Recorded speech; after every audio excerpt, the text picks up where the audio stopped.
So I'm very excited. I've learned a lot today already. I learned a little bit. I missed the session yesterday. I was able to catch some of it online, which there's a couple good things. A couple things that I wish I would have known before I wrote this presentation, because there was a couple of things that I'll point out later that were not, I've used some terms that I probably shouldn't have used, but we'll see what those are.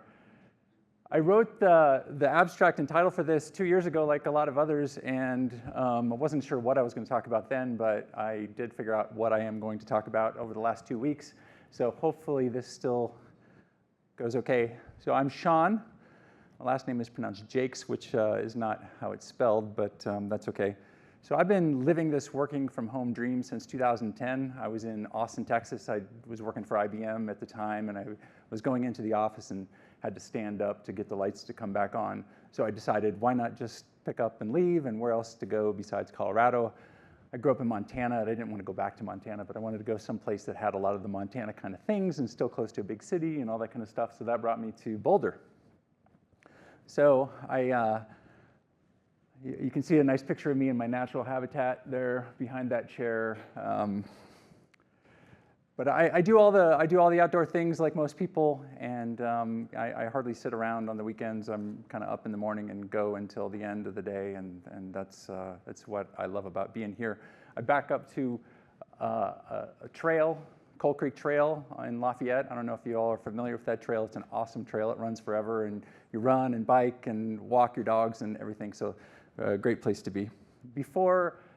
I'm currently at a company called Testum. It's very small, only about 70 people. We just got acquired by a company called Tricentis, which, oh my gosh, somebody spelled it correctly.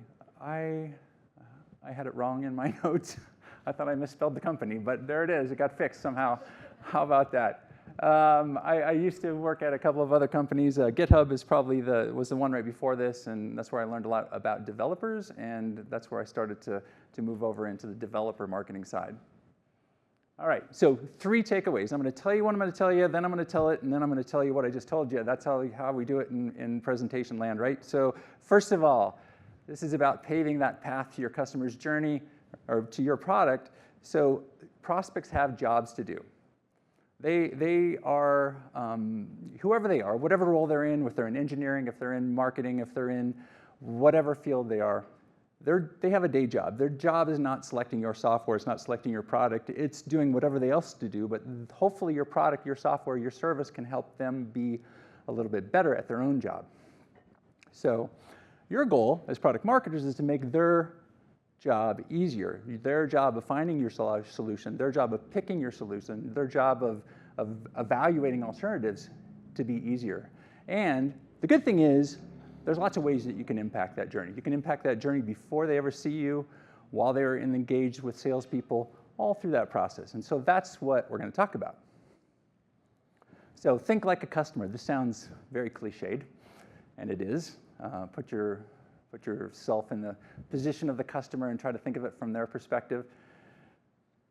So I'm going to ask you to think about a time when you had to purchase something for your business. Maybe it's enterprise software. Have any of you had to do that? Show of hands. Had to purchase some enterprise software? If not, that's okay. You can still play along. Think of some time when you had to purchase something for yourself. Not something that's really, that you already knew what you wanted, but something you had to do some research on, something you had to kind of understand what you want. My example there is I decided I wanted to get into gravel biking.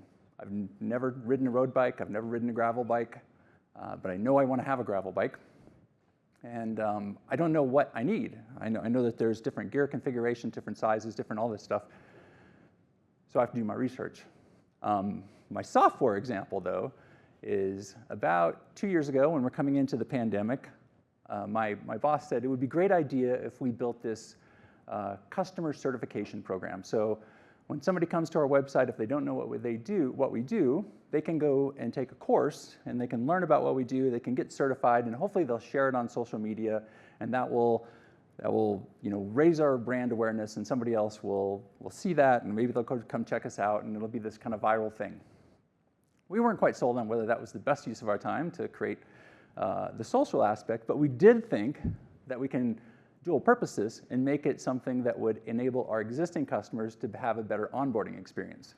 So even though our boss had her objectives, we as the people charged with implementing this, me in charge, and then the people that were the content experts on this, we decided we're going to make this thing work for the second purpose, which is getting our customers more engaged and get them using the product better, because customers who use the product tend to stay, don't churn, all that good stuff.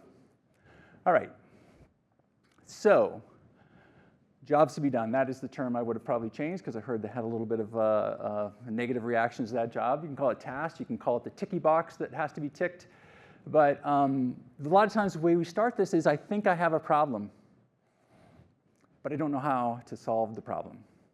So for me, the problem was I need to figure out how to host this education, quiz people, get them to have a certification test at the end, give them a certificate that they can post on LinkedIn, and I need to make it pretty easy. And I've got a day job, I've got other things to do, so it needs to be easy for me.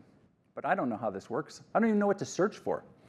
So that's where we all start, right? We always start with Google. Let's go Google what this means. We'll talk to people who have maybe done something like this before. We'll look at our network, etc. And so, it kind of starts with like, how do I solve this? So when you search for e-learning, you'll come up with things like these, Udemy or I guess Blackboard talked yesterday. I missed that conversation.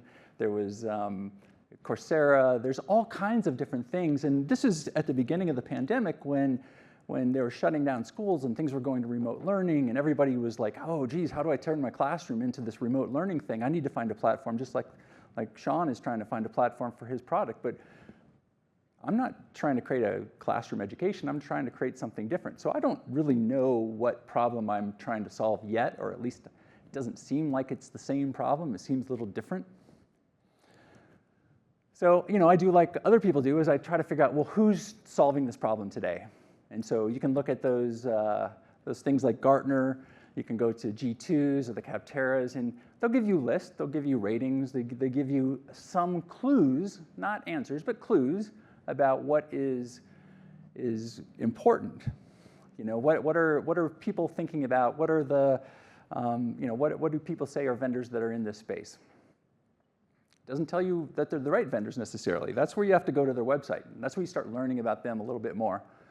And for me, I'm learning, okay, this, they seem very focused on hosting education in marketplaces so that you can charge for them and earn some money from them, and anybody can host a course. You can be on a guitar lesson and stuff. That's not exactly what I'm looking for. This other one is looking for classroom type learning. It's not what I'm looking for. So I really had to figure this out, and I'm finding out, what I really need is more of a onboarding. I need somebody who focuses on customer onboarding, which is a little bit different. So, I have to go back to the drawing board a little bit, go back to Wikipedia, go back to, the YouTube videos, learn more about what they are. And then I start to figure out, okay, what are the features that I need? Well, for me, I know I started off with needs to be easy to manage because this isn't my full-time job. It's just a little thing that I'm doing. I need to be able to get video content in there. I need to be able to quiz them. I need to be able to issue a certificate. There's a few things that I know are requirements, but there's a lot of things I didn't know because this is all new to me. So how do I learn about what those are? And so I start to go to the vendor websites and I start to see, well, what do they offer? Oh, that sounds pretty cool. Oh, that sounds pretty cool. Maybe those should be on my requirements list. So then I start to think about what vendors do I try, and I'm starting to get a better idea. Starting to create spreadsheets, what vendors on the top and requirements that I think I need, and I'm starting to check off, well, I probably need the ability to white label it so that I can put it on my own brand and have it look like my website. So I'm doing all these things, and I'm coming up with my own list. Now I need to figure out if it's going to work for me. And so how am I going to do this? I'm going to do demos, I'm going to do trials, but at that point, I got to narrow it down to a couple customers. Or a couple vendors. I don't have time to do this across a whole bunch of vendors. I have to narrow it down to maybe 3. So I take my best guess and I narrow it down to 3 that I think will work from a pricing and feature perspective. And so now I have to figure out, Now I've gone through this demo, I've kind of evaluated them, I'm trying to decide, is it proven? Is it something that will work for my use case, not for all use cases, not for the classroom, not for hosting a marketplace, but does it work for me? And so I look at references, I look at case studies, I try to understand from the references, are they using it in a similar way? What are their gripes? What are the things they like about it? All that. And then lastly, I have to decide, I have to justify to purchase this software internally. So the smaller the dollar, maybe I don't have to do much justification, but big dollar purchases, I'm gonna have to do a lot of justification. I used to work at IBM, and we would have huge purchases. Our customers would take 6, 8 months to decide on purchasing our software, and it was for stuff they already had. They're just trying to decide do they need more of it? And the business cases, and they have to build the internal agreement, and they have to handle all the objections that are coming from everywhere. This is all stuff that had to be done. Now, here's the kicker. Gartner says that the first time anybody talks to sales is when they're about 57% through the process. 57%, that's somewhere when they're showing up for the demo. So they've done all the research, they've narrowed it down to 3 vendors that they're interested in talking to, and now they're coming to you finally to say, hey, let me see if your solution works for me. So, you want to be in that earlier phase. If I was to clarify how this all breaks down, I've kind of categorized into 6 quick boxes. So they need to understand their problem, they need to be able to research those alternatives, and they need to be able to determine what the requirements they really need in their product. This is all happening before they contact sales. Somewhere in there, they're going to start to reach out to sales, and then they need to evaluate different solutions, validate that their selection is the right one, and then sell it internally. And here's the thing. Product marketing can help with all this. So let's go through each one, and we'll talk about how you can help them clarify the problem. So when I was at GitHub, we had our individual and team plans. Everybody familiar with GitHub? You know what it is? Most people? Okay. It's a version control for developers. So there's 70 million people who have used GitHub. It's got all kinds of users, but not a lot of them are using the enterprise product. So our goal was to convince them that they really had a problem with the plan that they had, and that they needed to upgrade into a bigger problem, or into a bigger plan, not a bigger problem. Freudian slip there. Sometimes, but at this company that I'm working at now, we're doing test automation. Our biggest competitor is open source software called Selenium. And so there's lots of different ways you can get into defining that problem. One way that we've done is we've went out there and said, for Selenium users, what are the kind of error codes that come out of Selenium? And do people search for those? And so we go look for, like, what is element not clickable at point mean? And so then we write a blog that says how to solve element not clickable at point in Selenium. And then that blog's on our website. So somebody who's looking to solve that problem is searching for that on Google. They find that term. They come to our website. We tell them how to solve that problem in Selenium, our competitive tool. And then we tell them, by the way, we don't have this problem in our product. You can just use the product, right? So lots of things that we'll do like that are targeting very specific pain points that people have out using competitive tools. They search and find. The other way to think about it is in terms of the personas or the use cases. And I know, a lot of companies have, ours included, is pages that are dedicated to a particular persona. Hey, if you're a developer, come to this page. If you're a manager, come to this other page.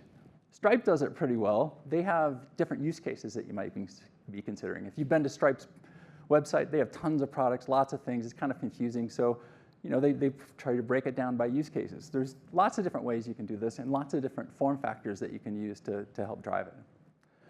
Define the problem in your terms so that they're thinking about your solution when they start to solve it. Researching alternatives. So here you're like researching alternatives. Why do I want to tell them about the alternatives? Well, you're really trying to define what the playing field is. You're trying to define what are the terms for evaluating a solution. So here, your goal is to get those people to think about your solution, or at least to define it on your terms. And so one of the ways we've done, and lots of different ways, but you can use like things like checklists or best practices guides or things that makes it feel like you are an expert in the topic of test automation. And you are coming to this website and you're getting good guidance on what are the things I should consider. It just so happens that a lot of those things are things that we deliver, and a lot of those things are places we excel. And we're defining the category based on what we think is most important for people, and of course it aligns to our solution. FreshBooks, when their marketing is kind of cool, they know who their key competitor is, and it's QuickBooks, right? It's a large competitor, so they're very targeted at that particular competitor and say, hey, here's some of the differences between us and that large one. Come check us out. So there's lots of different ways you can do this to help compare to the competitors and other things. So, all right, setting the requirements. Checklist, best practice guides, again, really good here. We defined like a buyer's guide. Here's things you need to consider, and we put the requirement, and then the next column is the weighting that you would have. The next column is vendor A, vendor B, vendor C, right? We're almost trying to give them an RFI type template so they can start filling it out on using your requirements.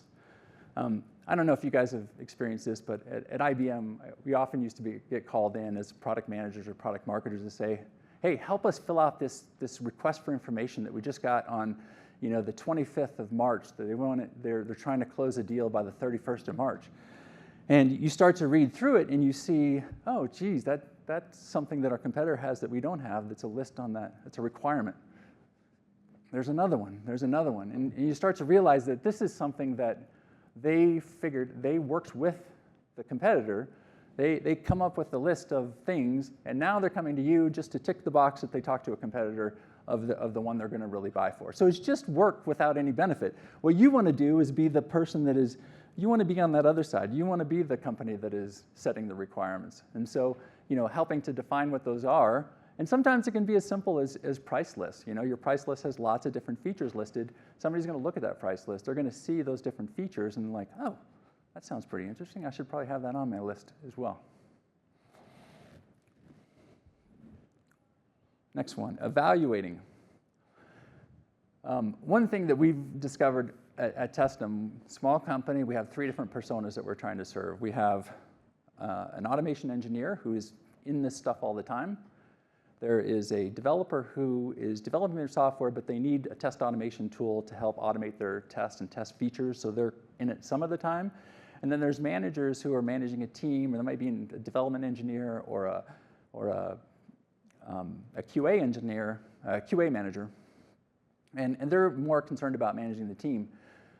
Now, some of those folks want to get right in there and just try it out. So we have a freemium that you can get into. We have a free trial. You can start to get right into it. And you want that experience to be as good as possible. We spend a lot of time trying to make sure that it's pretty seamless. They have a good experience. If they get into trouble, that we're offering them help from a solution architect. If they get into, if they do something successful, we're giving them good next steps that they can move to take their project to the next level. But not everybody wants to start with a freemium. And so we offer a couple other things, right? If you just want to see a video that you can share around, here's a 3 to 5 minute video that shows you how our product works that you can then share with your other teammates. The other thing that is, some people want to just jump into a demo, right? I'd rather see a demo. I'm not a technical person. I manage technical people. I want to see if it's going to work for me. So I start with the demo side.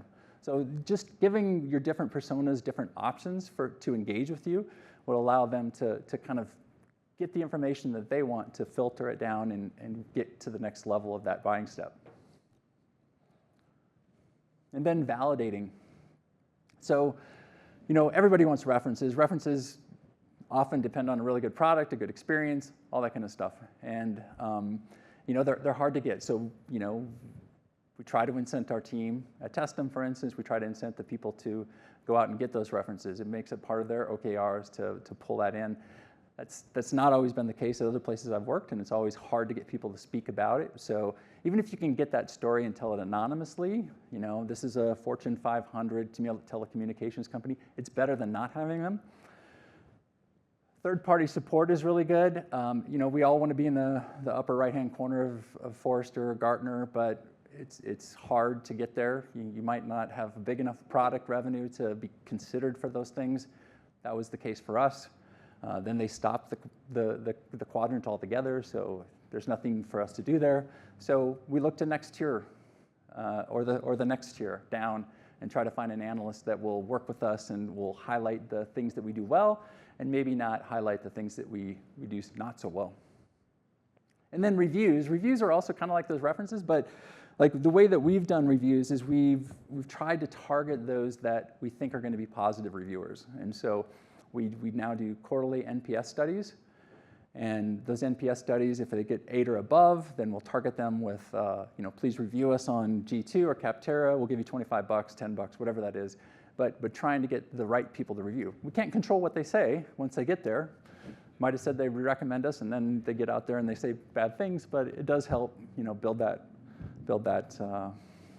level. And then the last one is selling internally. So again, references come up. They want to find a reference that looks like you, that they can point to across their organization. See this other company that's a competitor of ours, they're using it. It works for them. ROI calculators, that's something that can be on your website. This GE one is pretty cool. We've done it a little bit more hands-on. By now, hopefully they're talking to your salespeople. You've got some repertoire with them. But product marketing, I've created the ROI spreadsheet. I've got a sheet that says, here's how you use it. I went out and grabbed, part of it's labor savings, so I went out and found the kind of roles.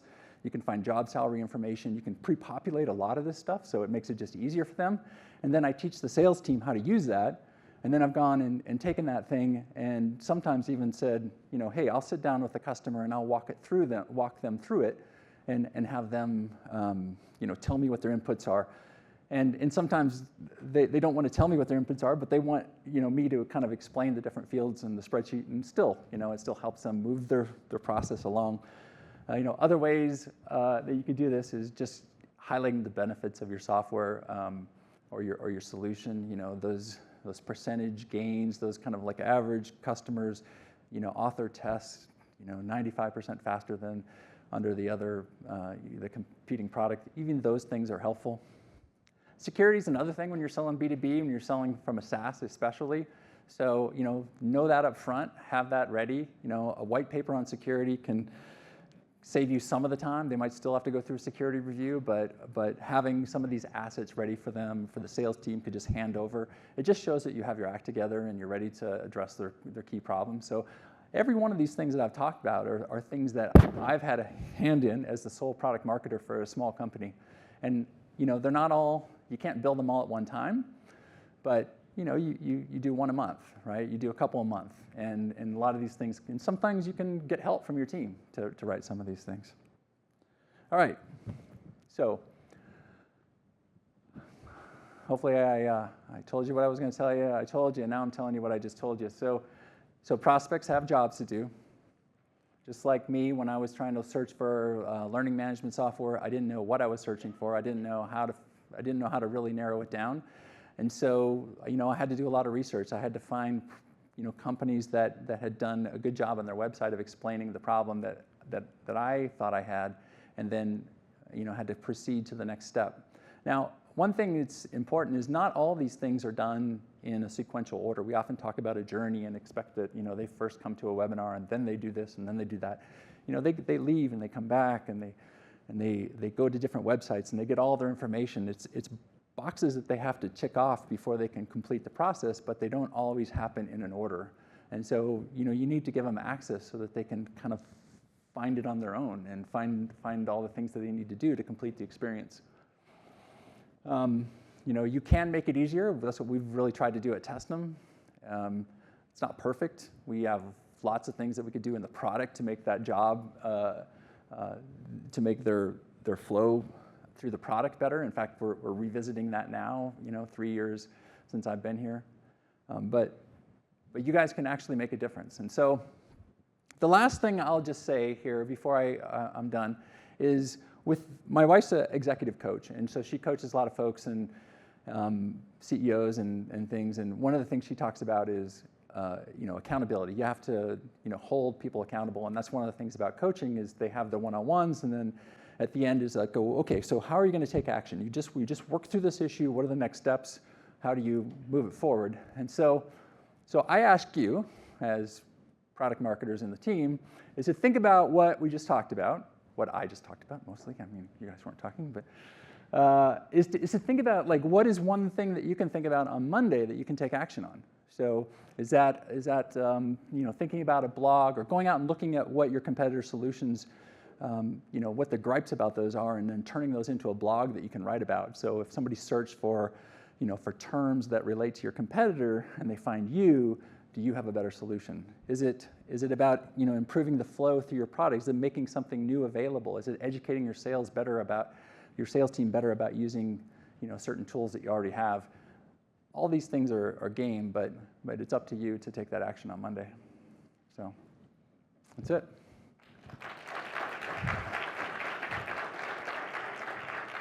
I love that ending with the challenge. Thank you. We do have time for a couple of questions. If you guys have questions for Sean, let's get them into Slido and put those up there.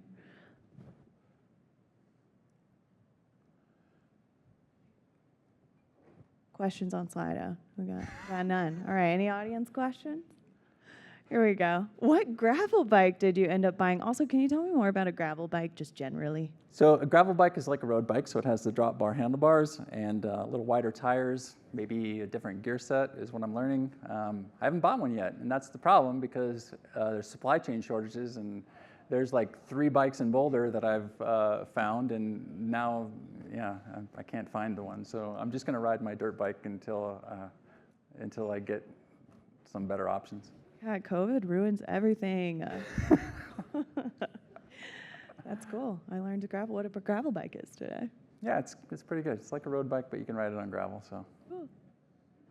Any other questions for Sean? Oh, come on, no questions? I'm never that clear. I loved, I always forget to think about myself as a prospect and that using my own experience to think about how I can change my process. So I really appreciated the parallels there. All right. Well, thanks. Yeah. And